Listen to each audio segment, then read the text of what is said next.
Hello, ladies and gentlemen. Welcome to LCW Lights Camera Wrestling. I am Oz the Alchemist, doing another solo episode because my partner is dealing with her family on this beautiful Mother's Day. So if you have a mother, well, everybody has a mother, obviously, or if you are a mother, happy Mother's Day. I already took mine to the movies to go see the Thunderbolts and gave her a gift. So now I'm here talking to y'all about wrestling.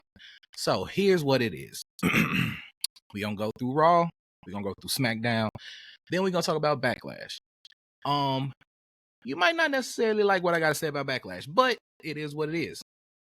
We're gonna be honest around here. So let's start with Raw. So we have Paul Heyman talking to Jey Uso, and basically it's a whole ploy to get Jey Uso to give Seth Rollins a chance at the title. That makes sense. Everything Paul said in that segment made absolute sense because it's true. Everything he said was true. Everything regarding Roman was true. Everything he said about CM Punk is true. There's no way around it. So him being as frustrated as he was, and then Jay basically making a meme of "Are you okay?" That is the best meme that came out of that segment. Yeah, Paul Heyman basically played Jey Uso because then Jay decided to go ahead and give Seth the match so that they can get on with their master plan of, I guess, taking over Raw. After that, it was Penta versus JD McDonough. Penta's great. I have nothing to say. The match was the match. It was what it was. Moving on, Sheamus versus Austin Theory. I don't necessarily understand why we even had this match to begin with.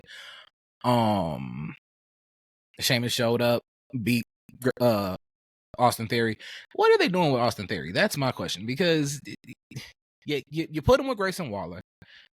Austin Theory consistently is made the butt of all of the jokes. So it feels like they punishing him low key. Like they punishing him for being Vince's guy when he was Vince's guy and when Vince was there.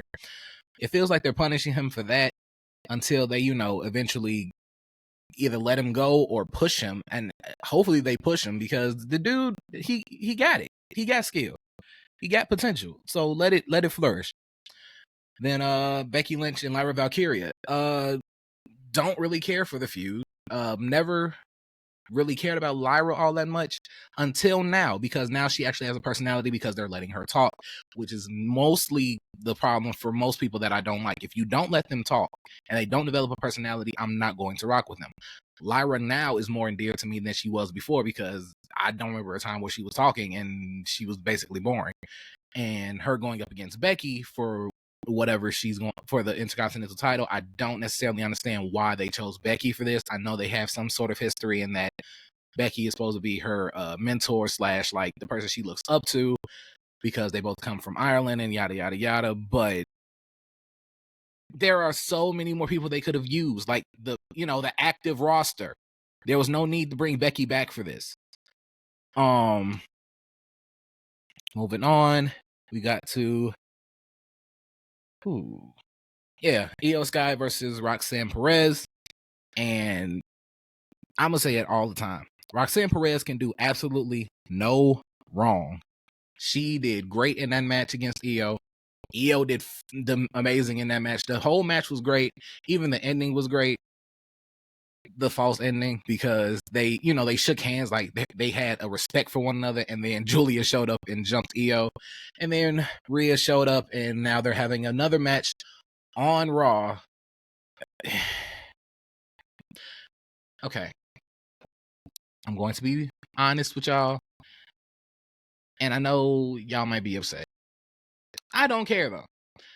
I have Rhea Ripley fatigue. At this point, I'm tired of her. Because why are you still in the picture? You got beat at WrestleMania. There are plenty of other women on the roster that could go after the title. Use them. Stop putting everything on Rhea Ripley. I understand. She's popular right now. Cool. But you got to develop everybody else. You keep putting her in front of us. Eventually, they're going to start booing her like they're doing Bianca. Like, give her a break. Put her to the side for a minute. She's getting on my nerves, consistently showing up where she don't really belong right now. You don't belong here in this title picture. You got beat at WrestleMania. And then you weren't even supposed to be in that match. So with Julia and Roxanne obviously moving up from NXT, that's who you need to send on the warpath now. That's who you need to send on the warpath, either Julia or Roxanne. And honestly, I think Roxanne should be the first one to go after Io for the actual title, not Rhea. Go let Rhea sit down somewhere for a minute, because I have fatigue of her. After that, we had Rusev versus Otis. I like this new gimmick that Rusev has. Like I said last time, I have no real connection with who he was prior to him being in WWE, like with the whole Bobby Lashley, Lana stuff. So I know of it, but I just have no connection to it. I saw what he did in AEW, and I liked that character. It seems like he's kind of molded it a little bit better so that it isn't as faith-based. And now he's basically just trying to make everybody better by hurting them, which is an insane theory, but like hopefully it sparks something, because the Alpha Academy, which why I don't understand why they still have that name, they are a joke. Him and Tozawa are jokes. And as much as I do enjoy them being the funny guys, being, you know, the jovial ones, y'all can have a little bit of edge to y'all. It's okay. Like, you don't have to consistently be the punching bag and the joke and the butt of the joke all of the time. So yeah, I'm kind of hoping that Rusev and this whole thing that he's doing actually does change them just a little bit. Like, they still have the funniness, but they're like also serious a little bit, like what the Street Profits are now. If you ask me. After that, Pat McAfee and Gunther had a talk. Don't really care. Don't understand why this is even a thing. This is really WrestleMania 27, Michael Cole versus Jerry the King Lawler, or whoever he faced at WrestleMania. And it was complete and utter garbage, and so is this. Seth Rollins versus Jey Uso.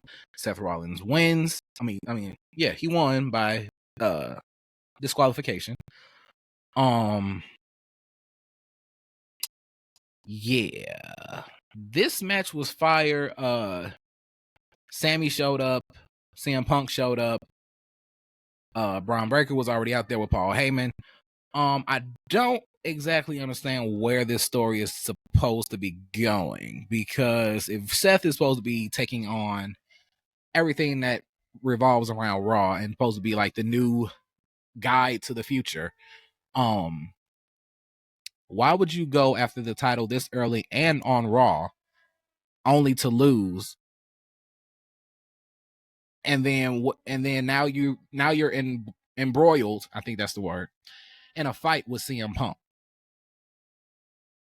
What sense does that make? I don't know who's writing this, but it don't really make sense to me. And hopefully at some point it does make sense, because a lot of other stuff that happened this week didn't make sense in the world of wrestling. So we're going to continue. Oh yeah, and then Logan Paul attacked Jey Uso after, everything happened and the show went off air, I believe. So yeah, and that's the other thing, WWE. Why do you keep doing that? If you have literally no time limit and you're on Netflix, it's not like they're just. How do you have a slotted time on a streaming network, on a streaming service? How does that work? That doesn't make sense.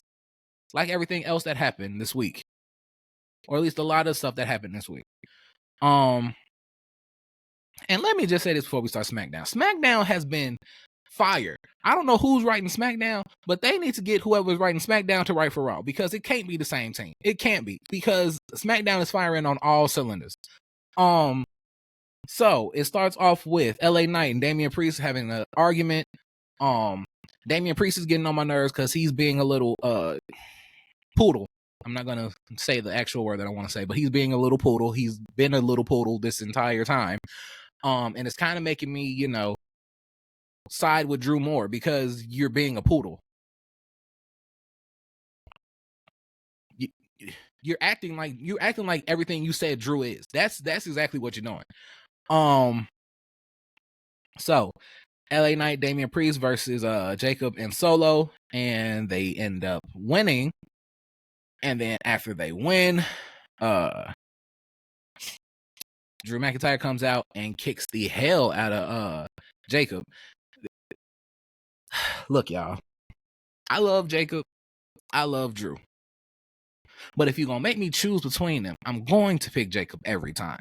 Because Jacob, like Roxanne Perez and a couple of others, can do absolutely no wrong. So after that, we had Alexa Bliss showing up for Zelina Vega and Chelsea Green versus and Piper Niven. I don't understand what they're doing with Zelina. It's not like they're about to build a faction with her to go up against Chelsea, even though I do think that this feud does have a little bit more left to it that they could use. You know, her fighting Chelsea, her fighting Piper, her fighting Alba, and trying to get this championship more established than it is because it's brand new. I still think that it was too early for Zelina to take it, but I'm not necessarily mad at it. I just hope that they do something with it, and we're gonna discuss that too. But Zelina and Alexa end up winning. After that, Charlotte Flair comes out to have a conversation with the crowd, and she gets booed as per usual because people just don't like her. And then she decides that she's going to take her ball and leave. And as she's leaving, Jade basically is like looking her up and down, and we know that match is coming at some point in time so that Jade can be put over properly. Even though Jade has been doing amazingly well in her reintroduction after Naomi threw her on the car. But even with that, Nia Jax and Jade Cargill had a match, and Nia Jax won, as she should, because I believe that Nia Jax should not have lost the title to begin with. And we know that she's going to lose against Tiffy at some point, because it is what it is. But I think Nia should take that belt back, and I think Nia should have had that belt longer than she actually had it, because Tiffany is not that engaging or interesting to me. You're just the mean girl who is now trying to be the nice girl, and we really don't care. I know the crowd loves her. I just am indifferent. After that, it was Fraxium versus Street Profits, and Fraxium won. Not much to say about the match other than Nick Aldis, you are a poodle as well, because why would you make the Street Profits fight them and they're hurt? It seems like you got an agenda, my brother. But you let the new guys come in and then they have a win over the tag team champions, and I don't really appreciate that. Don't really like that whatsoever. So yeah, we're gonna have to see what leads beyond that, because the SmackDown tag team division is amazing. Again, whoever is writing for SmackDown needs to write for Raw, because I don't think it's the same team, because SmackDown is fire. After that, Aleister Black versus Carmelo Hayes. I don't understand what they're doing with Carmelo Hayes and The Miz. I thought that Miz was basically going to take Carmelo under his wing and make him a better heel, give him more character, put more shine on him, as he should, because I said that was one of his problems when he moved up to the main roster.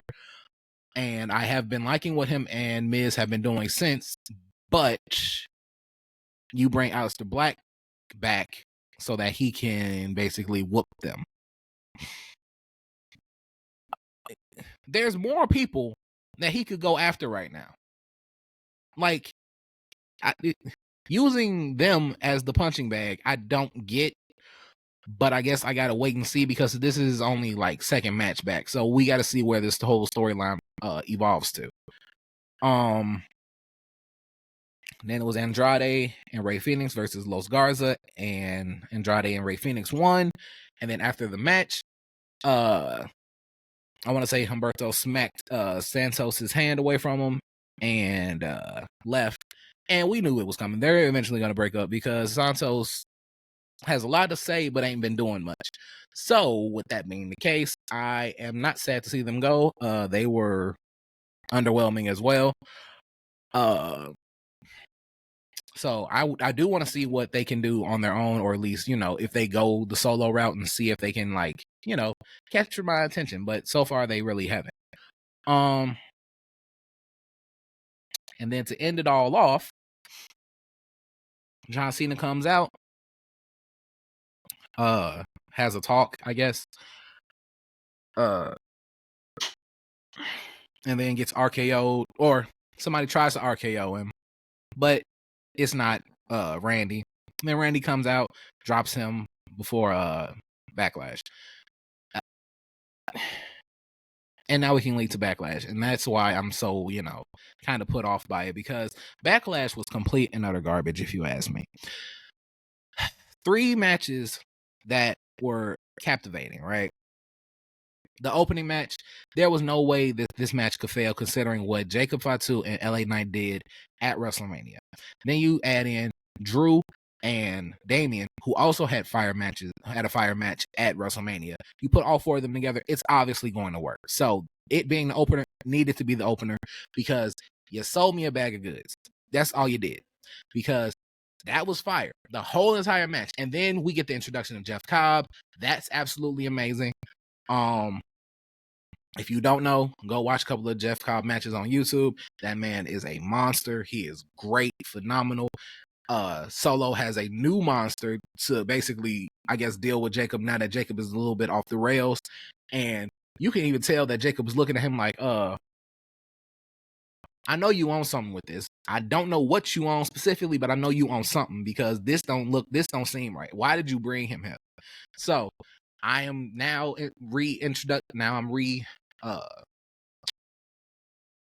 I'm more reinvested into what's going on with Solo and Jacob, because for a minute, it seemed like the bloodline had petered out, and with the fact that everybody is basically injured, yeah, it was kind of fizzling out, and the bloodline storyline is basically over at this point. But if Solo can somehow revitalize it with, bringing in new people and new talent, then I ain't mad at it. So I want to see where the storyline goes, and yeah, so that was great. I want to say after that was the match with Becky and Lyra, and the match itself was amazing. I don't have much else to say other than that it was amazing. Yeah. And yeah, just a good back and forth, and then good back and forth, and then at the end where Becky loses her mind and starts beating on Lyra, and then everybody comes out to, remove her from the whole situation. It was great. I don't know if the story necessarily has legs, but it can continue on, I guess, until we can get somebody else to challenge Lyra for the belt.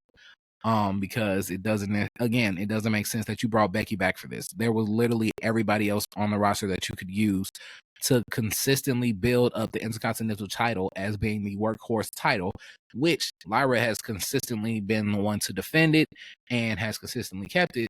But there are other people that you could use who have talent to, showcase this. So yeah, not really understanding of why they even brought Becky back for this. I want to say after that, it was the Pat McAfee and Gunther fight. Was it? Or was it the I'm sorry. Yeah, it was the Penta and Dominic Mysterio match. Dom has gotten really good, bro. I told y'all early on that Dominic Mysterio needed a title, and he got one. He got it at WrestleMania. He absolutely deserved it. He earned it. And with this matchup against Penta, he showed that he has exponentially grown as a wrestler. I love where this is going for him. If he can continue this build of who he is, and we get an Eddie Guerrero 2.0, and then he somehow morphs it into being who he is, and bringing out his character. I am really invested in seeing where Dominic goes, because he has so much potential and so much time ahead of him to do so. So yeah. After that, and it doesn't necessarily make Penta look weak that he lost because Grande Americano, Chad Gable came out and cheated and helped him. So it is what it is. After that, it was Gunther and Pat McAfee, and it was the dumbest match I have seen. I don't understand who wrote this and why they wrote this. Because why is Pat McAfee wrestling? You have other people to use. It's not like the whole roster is injured. You have people. You have Karrion Kross. You have other people to use. But you put Pat McAfee versus Gunther. Gunther, who just lost the world championship against Pat McAfee. This is the dumbest decision. Why did you do this? Who is this for? Who is enjoying this? I'm not. I know my partner isn't. She's just as confused as I am. This is dumb. And then where are you even going with this afterwards? And then to round off the night, we had John Cena versus Randy Orton. The match itself was good. Of course, it was going to be good because it's John and Randy, and we get to see, how their rivalry has evolved over the years. They redid some spots, the attitude adjustment into the RKO. That's always going to hit. Randy put John through a table. Great. And then, the introduction of the shenanigans. The referee consistently getting knocked out. Then R-Truth coming out to stop Randy Orton from kicking John Cena in the head. I can't even be mad at it because you love R-Truth. And you know that this is basically in line with what he would do because he doesn't want his childhood hero hurt. So amongst that, people come out to the ring after, Randy and John have knocked out 2 referees. So everybody in the back comes out to, I guess, rectify the situation. And Randy literally pinned John and should have won, but there was nobody to count it. And while everybody is, yelling and in an uproar about the referees, Randy snaps and starts RKOing everybody. Love that because you are the general manager. Just be the referee. You saw me win. Give me my title. But no, you didn't. So you got RKO. Everybody got RKO. It's Oprah in there. You get RKO. You get RKO. That's all cool. I'm fine with that. Then John Cena, hits him with a low blow, pins him, and he's still the champion. I'm not mad at it. I'm not mad that John is being a heel and doing heel things, and he's trying to ruin wrestling for people by doing all of the most annoying tropes of wrestling. That's what I think he's really doing. He's doing all the really annoying tropes of wrestling while he still has this title until somebody takes that title from him and he flips back to being a babyface so that he can, leave with, his heroes, goodbye. That's what I think is truly going to happen after maybe SummerSlam or Survivor Series. And yeah, so that was Backlash. I think Backlash was a somewhat worthless pay-per-view, if you ask me. Sure, we got the thing with Jacob Fatu and the Fatal 4-Way, then we got John and Randy.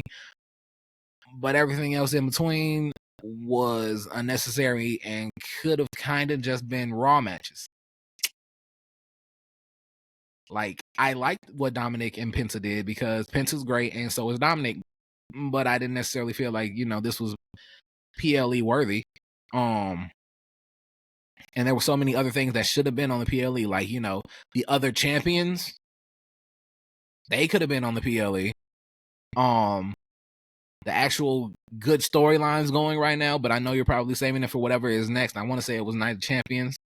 And that's where you're going to, I guess, showcase all the champions. And then you're going to put Logan Paul and Jey Uso on the Saturday night main event, and that's like a baby PLE for whatever reason. Like, y'all are doing too much and for no reason. Like, it seems like y'all have no direction whatsoever. And it seems like it's only for raw stuff. For everything that's on Raw, it seems like y'all have absolutely no direction whatsoever. You're trying to nail so many things because now you got sponsors and you're on Netflix, and I know you probably got obligations to fulfill. But it's like you're scrambling for stuff, and it's not good. And it should be good considering you're on Netflix. But all the good stuff is on NXT and SmackDown. That is wild to me right now. So yeah, with that being the case, I'm a little bit frustrated, honestly, because it's irritating that Raw should have all the good stuff, and you have a myriad of people on both shows that you could have put onto Backlash. If it's a pay-per-view, it should be longer. It should have, all the hot storylines going on right now, and it doesn't for whatever reason. And this is Backlash. This is supposed to be everything that happened at WrestleMania coming back to bite whoever, did something dirty at WrestleMania. Or, just a rehash a little bit, some payback, or, rectifying situations. And nothing got rectified. Nothing. It was just new storylines from Raw for the most part. This was just a Raw PLE for the most part, except for the United States Championship. And probably that's why it didn't satisfy what I wanted, because Raw isn't satisfying anything for me. So yeah, it is what it is. Sabu passed, ECW legend. So my condolences to him and his family, on his passing. But yeah, man. Right now, this week, it was frustrating for wrestling because I don't understand where certain things are going, and it's sad to see, honestly. So with that being said, I'm gonna wrap this up. I don't have much else to say. It's Mother's Day. So like I said, beginning, if you still have your mother, tell her Happy Mother's Day. If you are a mother, Happy Mother's Day. This has been Lights Camera Wrestling. I have been Oz the Alchemist. I'll see you later.